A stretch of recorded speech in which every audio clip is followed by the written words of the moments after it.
in 60 seconds, here's SOSTAC, how to write the perfect plan.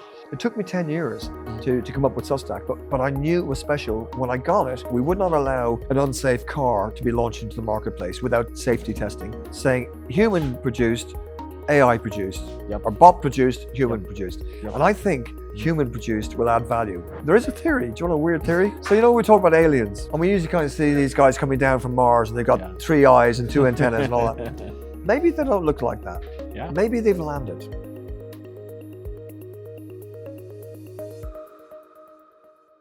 اهلا بيكم في حلقه جديده من بيزنس with مو بودكاست. معاكم محمد علي, business and marketing coach. This episode will be in English, all right? So I'm going to be talking English from now on. With us today is a very, very special guest, all right? He is my idol. I'm a big fan of him, all right? He is the founder, the developer of SOSTAC framework.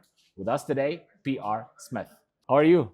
I'm loving it. I'm having a great time in Cairo. This is the first time for you in Egypt? No, or third trip. Third trip? Each of the other ones about 10 years ago, and it was very quick and rushed because things were different 10 years ago. And I'm supposed to go to breakfast by the Pyramid tomorrow morning. I can't. I've got to fly out back to London. Oh my God. Because I'm doing a chat every Friday, which I invite everybody from Egypt to join us, about AI, innovation and ethics for 30 minutes, live and dangerous, uncut, unedited, for 30 minutes every Friday. So it's 1 o'clock UK time, 3 o'clock Cairo time. And I have normally a lady from Cairo, a professor. I have myself in London, and I've got another guy in Texas. So we've got Texas, London, Cairo, and we've been doing it for about 2 years. Wow. It's great. That's a very small, intimate group. You're welcome. Everybody's welcome. It's free. You don't register. Just pop in, and you can raise your hand and ask a question if you want, and so on. Yeah, before we start, I'm a big fan. Okay, and I know a lot of Egyptians already know who is PR Smith. I know a lot of marketeers that have read your books. I know a lot of people that have used SOSTAC framework. Great. So if you would like to introduce yourself to our Egyptian audience, what you can be saying? Okay. Do you want it in 30 seconds, 60 seconds, or 10 minutes? I mean, take your time. Okay. Well, I use the name PR Smith because there's 4,000 Paul Smiths in the UK and Ireland. I am Irish, and I've had to change my name on LinkedIn because to authenticate me, they have actually, my passport says Paul Smith, but my pen name is PR Smith, so they wouldn't have thought it. So I've had to change it to Paul Smith. I'm going mad. People can't find me. But if you put Paul Smith plus the sign plus PR Smith, you'll find me. Or if you We're Google, actually going to be putting the link for your LinkedIn on the description of this YouTube episode, so people can find you. Thank you. Wonderful, wonderful. So that's my brand name, PR Smith. I've basically done 3 things most of my life. I've talked at events like this, with corporate and lecturing and all that. I write books and consultancy. Now I've decided to stop the consultancy as of this year. My wife has just retired, so we're taking it a bit easier. I've narrowed it down to 2 things that I essentially do. I also have a not-for-profit edutainment program, which is designed to inspire a new generation of global citizens through short stories about sportsmanship. So every New Year's Eve, with BBC Radio London, I talk about the top 10 sportsmanship moments. That's a not-for-profit. That's to change the world. So have a look at that sometime when you get a chance. Yeah, I will. But I'm focusing on. Do you like football? Do you like football? I play football. I play football 3 times a week. Really? It's another reason why. And golf when the weather's right, and padel as well. I love padel and a bit of tennis. But rugby is my main sport, but I'm too old to play it anymore, as you can see from the years gone by. So I love that. But I'm getting back. I'm a Queen's Park Rangers season ticket holder in the Championship, below the Premiership. Yeah, I know. So I'll be there on Saturday. I'm an Arsenal fan, buddy. You're an Arsenal fan. Great club, great club. Well, there was a time when Queen's Park Rangers were the #1 team in London, and Arsenal looked at QPR like that. That's changed. We're at the bottom of the league, fighting for our lives. I'll be there on Saturday cheering us on. Well, this is the beauty of football. Yes, the beautiful game. Okay, so let's talk about SOSTAC. Yes. Okay, so how did you get this idea? It was born out of frustration and anger. So when I did my master's way back in the 80s in UK, I just moved from Ireland to the UK, and I decided I'd do some nighttime classes to keep myself out of the pubs because I love live music, and I thought this is not good. So I registered for some other courses, did a postgrad in finance, and then I thought, well, I'll do a master's in a year's time. And I did a part-time master's. And when we got to marketing plans, getting these big books and big documents, and I was going, it's really hard to remember what goes where. There's got to be an easier way than this. So literally, I said to everybody, give me, because I was part-time, it took 2 years rather than 1 year. So I was with 2 cohorts. And I said to everybody, when you get your job, send me back your first marketing plan, just a contents page. I just want to study that and try and make sense and find something. It took me 10 years to come up with SOSTAC, but I knew it was special. When I got it, I presented it to, I was training some IBM guys across Europe, and I was in Belgium. And when I introduced it, the guy who organized the course freaked out. He said, say that again. I said it again. And he said, oh my God, he said, everybody repeat after me. And he got them going SOST. These are middle managers. It's kind of embarrassing. And then I went to Luxembourg with it to an ex-IBM guy, actually, who's a Fortune 500 company. And he ran up to me as soon as I was at the break and he said, Paul, have you registered that? You must protect it immediately. That's gold dust. Yeah. I wasn't overexcited by it. I thought it was quite good. I come up with some other nice little ideas from time to time. But I'm glad I did register it as a registered trademark, and that's how it came about. Perfect. Now, for anybody that doesn't know what is SOSTAC, if you're going to be explaining that, can you just like go with the flow and explain what is SOSTAC? In 60 seconds, here's SOSTAC, how to write the perfect plan. Okay. So SOSTAC, S-O-S-T-A-C. S stands for situation analysis, where are you now? O stands for objectives, where do you want to be? S stands for strategy, how are we going to get there? T is for tactics, the details of strategy, the marketing mix. A is for actions. How do we ensure our staff execute the tactics with excellence and passion? Yep. That's missing in a lot of plans. And C is for control. How do we know we're getting there? What metrics do we need to watch? Weekly, daily, monthly, quarterly, and so on. Write them down. Some of them you have to pay for. You know, like if you're doing a survey or sentiment analysis, you got to pay. So you got to put budgets down beside it. Out of sight, out of mind. So if it's out of sight, you'll forget it. So put it down in your plan that you're going to measure these things, and who's going to measure it, and what do you do when things go blip or blop. So that's it. And we add in 4 key resources, the 4 M's. That's men, money, minutes, and mega data. Okay. So your plan has to have sprinkled throughout it. Men means men and women, the human resource. You know, you're going to use external agencies like yours, or you're going to build your team here, or how are you going to do it? Who's got the expertise to do what? You know, right now AI is a big one for people to get that expertise. So that's men and women. Money is budgets. You know, got to have that in there. Minutes is timescales for everything, what timescales are, and mega data. It's really data. I couldn't think of a better word with an M in it. So that's it. Yep. I mean, have I told you how much SOSTAC has helped us in our agency? No, please do. Okay. Now, before using SOSTAC framework, right, that was like 3 years ago. We used to do the regular pitch, which was like presenting our ideas and everything. Yeah. And our conversion rate was like 10 to 12%. Yeah. Okay. Since implemented SOSTAC framework on our agency, you know how much increase in our conversion rate for that happened? What was the existing one? 10 to 12%. 10 to 12. Yeah. Well, maybe you got a couple more percent on it, or no? Actually, 25 to 30% increase in our conversion rate. More than doubled. Yeah. Wow. Because people, I mean, actually, the SOSTAC framework is very important to live in the idea, like, where are you right now? Yeah. Where you want to be? Yeah. And the journey itself. Yeah. Okay. With all the opportunities, the objectives, and everything. Yeah. So I mean, I'm a big fan. That's why. That's one thing. Right. Second thing that I really think that all the customers or all the business or the clients that has heard where they are now, all right, and how this is going to be helping them out has just like transformed their hearts. Yeah. I mean, I like the psychology of the SOSTAC framework. So, I mean, again, I'm a big fan. I know that I sound like a fanboy for you, right? But I really like it. Okay. Good. So tell me more. I mean, how old are you right now? Or you want to say? I'm in my 60s. Really? Okay. You sound like good at that. Okay. All right. So in the SOSTAC framework, a lot of people mixing the situation analysis, just like only the company, all right, analysis, and just external competitors and so on and so forth. But for myself, for example, I'm using, and tell me if I'm wrong, you are the founder and the developer of that, but I'm using that's only, not only for the competitors and the internal analysis, but also for the market analysis, economics analysis, and also similar products analysis. Am I using this correct or not? Yeah, you are. We make it easy on people. There's 4 things we ask them to look at. One is customer analysis, in depth, the who, the why, the how.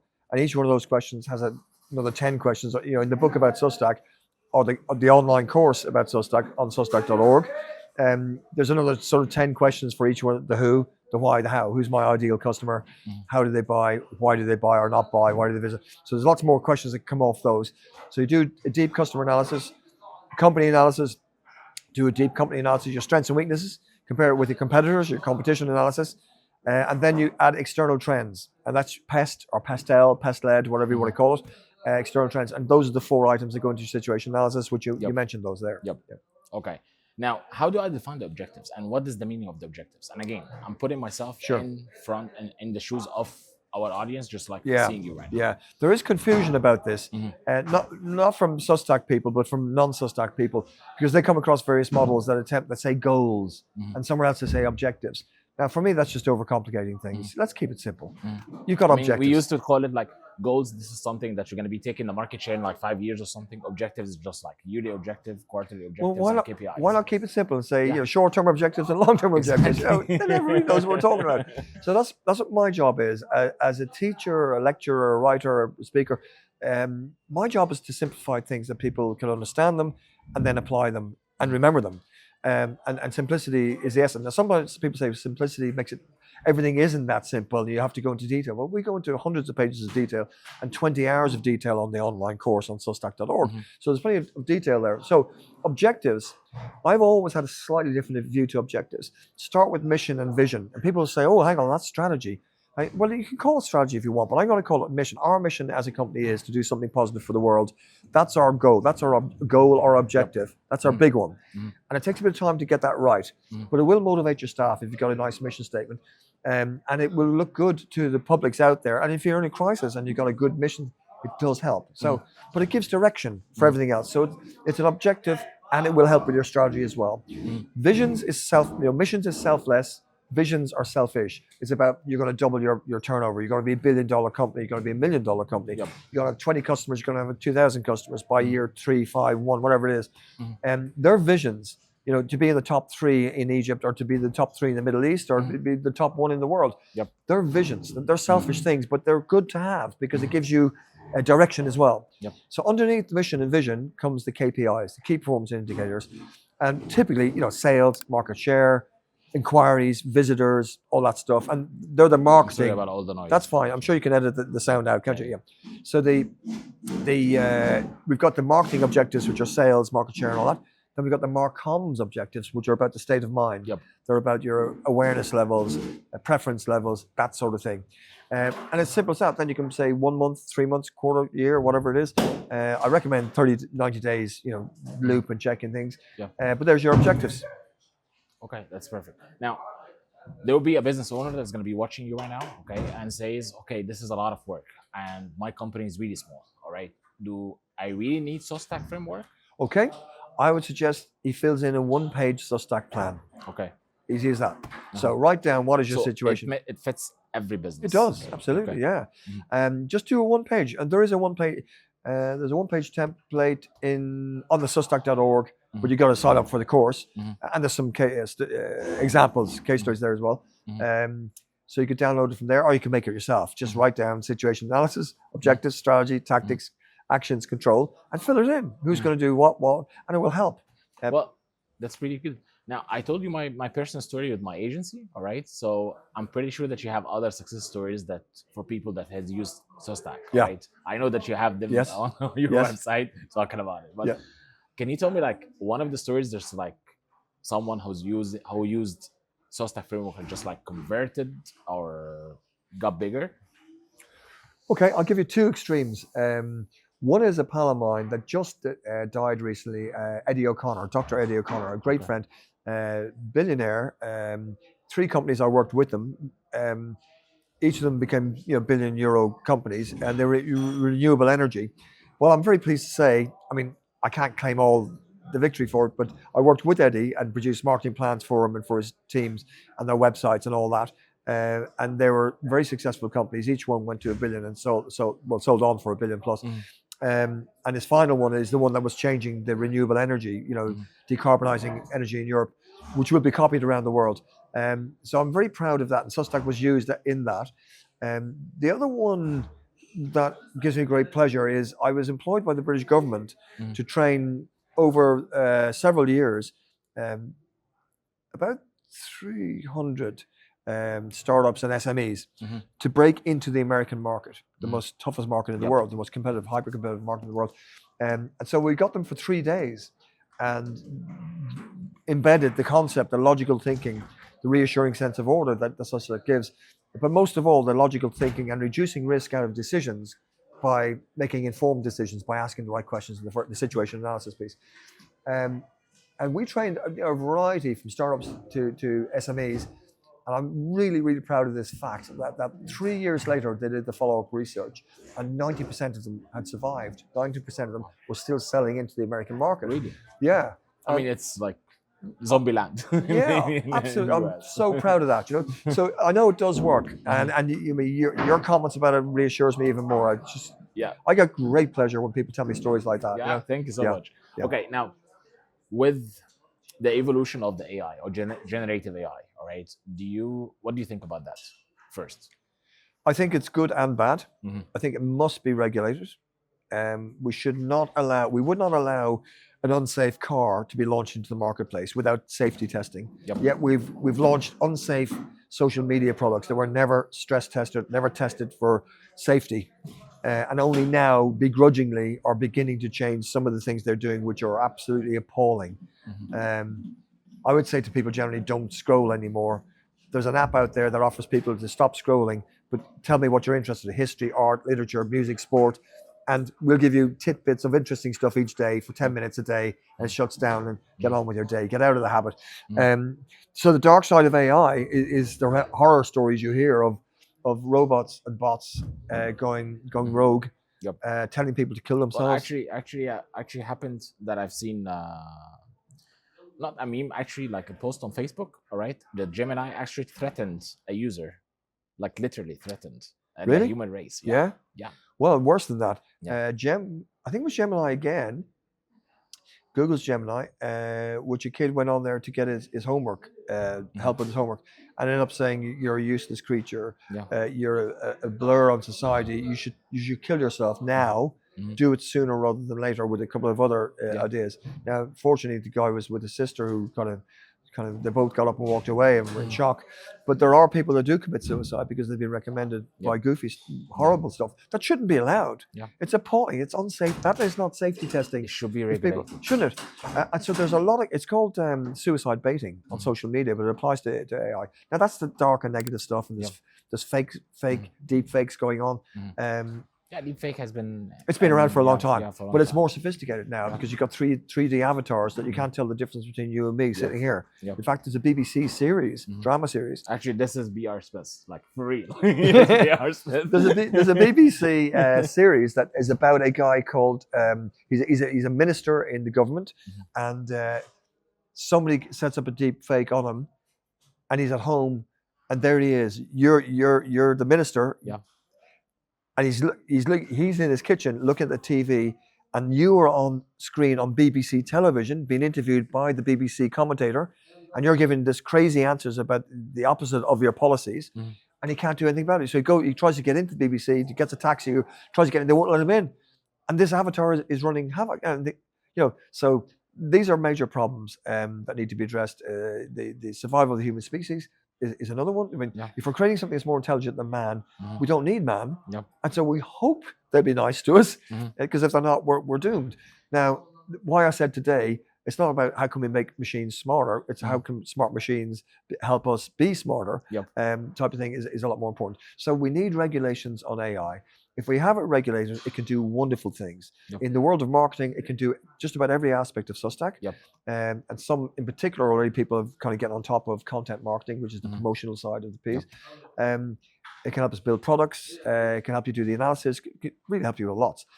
I say treat it as a first draft only. Double check it. Ask it for citings and references. Half of them will be wrong.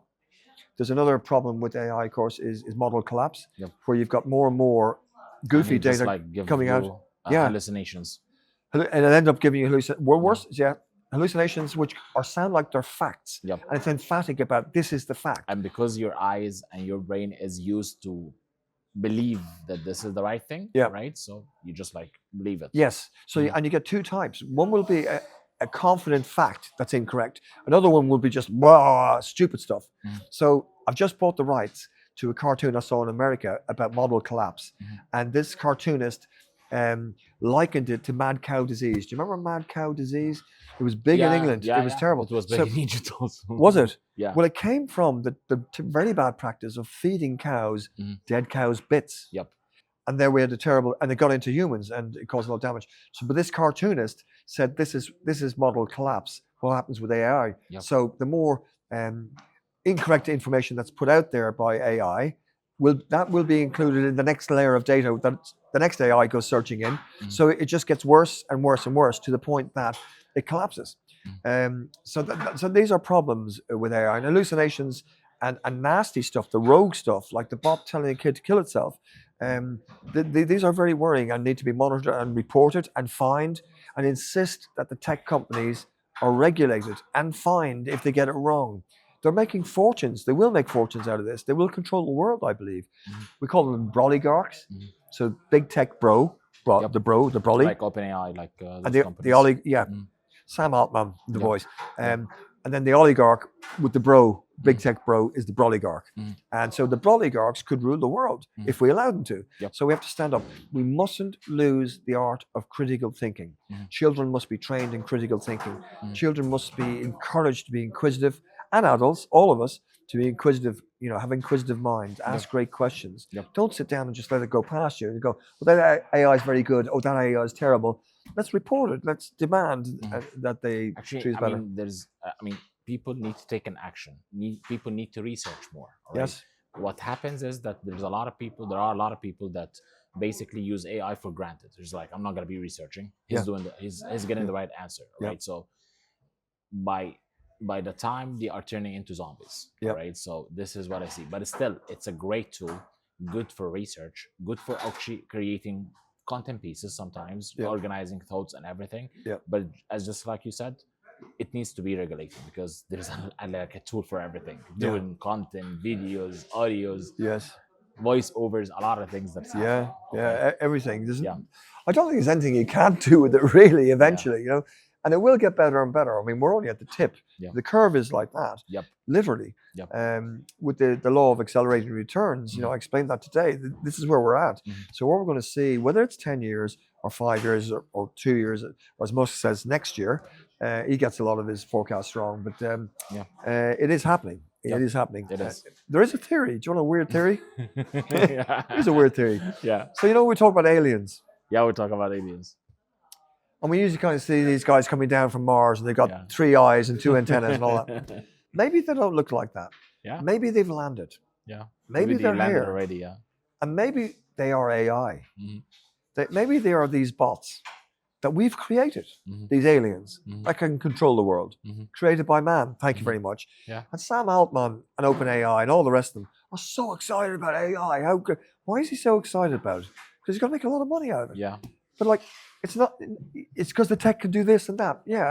So I can rule the world, or I can control the world, or what? What are you really after? What's your purpose, Sam? Somebody tell us. What is his purpose? Now, if you ask Elon Musk that, he's going to come out and say, I want to send people to the moon. Why, or to Mars? Why do you want to do that? Because the Earth's on fire and we're not going to last. How about fixing Earth? What? How about fixing Earth? Thank you. Just like you. Why about fixing Earth? Let's not give up on them. Why should the chosen few go to Mars and the rest? Peter Thiel, he's one of the founders of Facebook and funders, and I think he fell out with a few of the other tech guys, but he's building underground towns. With cinemas, swimming pools, communities, luxury. Why? What's coming? Now that's a bit conspiratorial, but we don't want to get into that. But it does need to be regulated. We should not allow these people to do what they want. It's in our own self-interest to regulate. I'm pretty sure that you have seen The Matrix. Yeah, wonderful. Okay.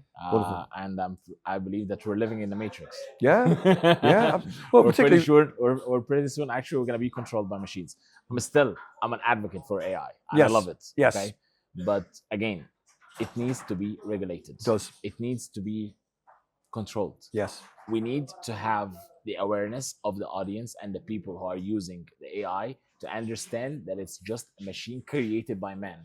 It should have a stamp or certificate saying human produced, AI produced, or bot produced, human produced. And I think human produced will add value when you say this is produced by, written by a human or whatever, or filmed by a human, or filmed by a bot.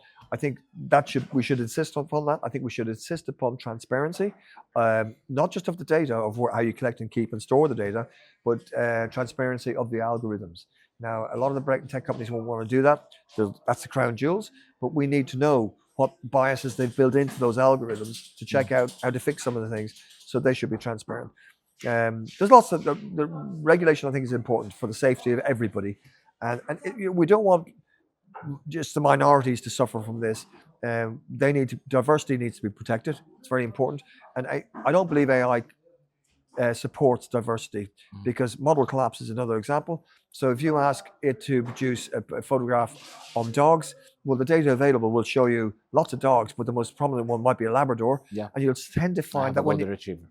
Yeah. I have a golden retriever, so I always see a golden retriever. But you will see that it will produce a Labrador and another Labrador, and then it'll be fed upon that as data for the next one, and all the smaller dogs will get left by.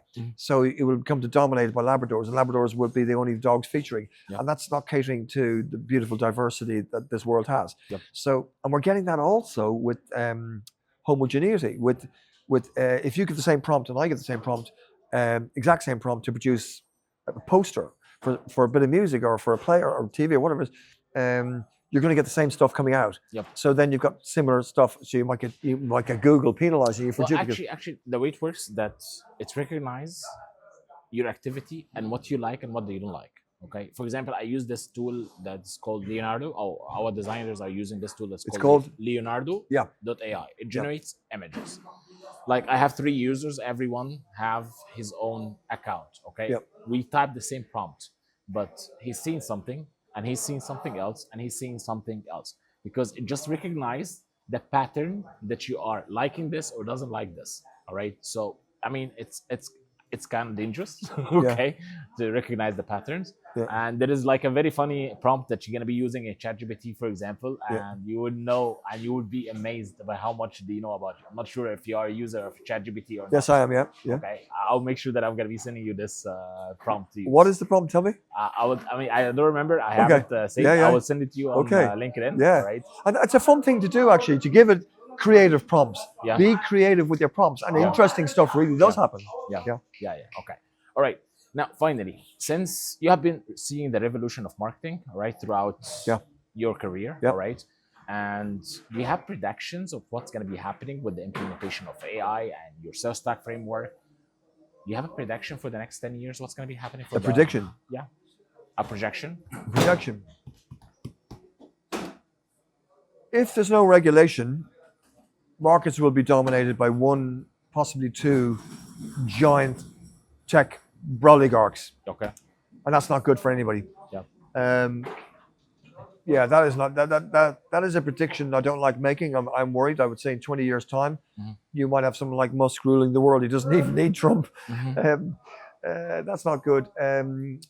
If we are intelligent enough as a species to apply AI for the better of the world, this world is going to be a more beautiful place to solve the problems of hunger, climate crisis, diseases. I lost both my parents they were relatively young from cancer. There's no cures for it then. There are some now. We still need more. I'm not saying everybody should live forever. No. And that's another question. But I think AI is doing wondrous things in certain scientific areas. And I would like governments to encourage that and shove AI after those areas where we need solutions now, particularly climate change. We need solutions pronto. Okay. Right. So this is the end of our episode. Anything else you want to add? I would like to alert you to a not-for-profit edutainment program I have, which is called the Great Sportsmanship Program. The website is greatsportsmanship.org. It is full of stories, 1-minute stories about sportsmanship, about kindness, friendship. Sure, I want to get this website because I want to add it to the description of this episode. So how people will be participating in this. Okay, great. Yeah, how to be more sporting. So friendship, kindness, humor, fun. To remember these things and to play sport and do these things. And what I find is when you take these stories and take them around the world, kids get it. I like doing inner city kids, schools, and they get it. They have the milk of human kindness within them. It's sometimes a bit deep down there and takes a while, but the kids actually get it quicker than adults do. And they're pure. They're pure. And they see it very quickly, and sometimes they just spontaneously clap or cheer. It's lovely. and you know you're connecting with them. And I've been told by some schools that this changes behavior within a matter of weeks. They see kids in the playground shaking hands or helping each other up off the ground, you know. So we need that worldwide concept. And so there's a lot of global stories. There's stories about Egypt in there as well. Yeah. You can scroll down You to sound like a big fan of Egypt. I am a big fan of Egypt. I really am. You got a lot of great Mo's, Mo Godat and Mo Salah. You know? So you can search by country. Yeah. And you can search by sport. Yeah. And up come the stories. And then there's a whole video bank of videos, and then there's radio interviews. So, and it's all free. And you can download posters and stuff for your schools, and it's all free. And it just makes the world a better place. So hopefully some people, if you like a sport or a school, take it for free. Greatsportsmanship.org. Well, thank you so much for accepting our invitation and appearing on our podcast. I really, really appreciate it. I'm a big fan. All right. So thank you so much for founding the SOSTAC framework and also for having this conversation. And you're going to become a SOSTAC certified planner by going to SOSTAC.org and taking that very quick course and get your certificate. Definitely, I will do it. Well, right. I'm delighted. It's a real pleasure. Thank you so much. Thank you. I'm just going to be even here. Okay. Thank you so much for watching the episode. If you like the episode, just like, subscribe. And if you have any comments for PR Smith, just add it to the comments. And I'm pretty sure that he's going to be answering those questions. We're going to be answering those questions. Thank you so much, and wait for us in the next episode. Thank you.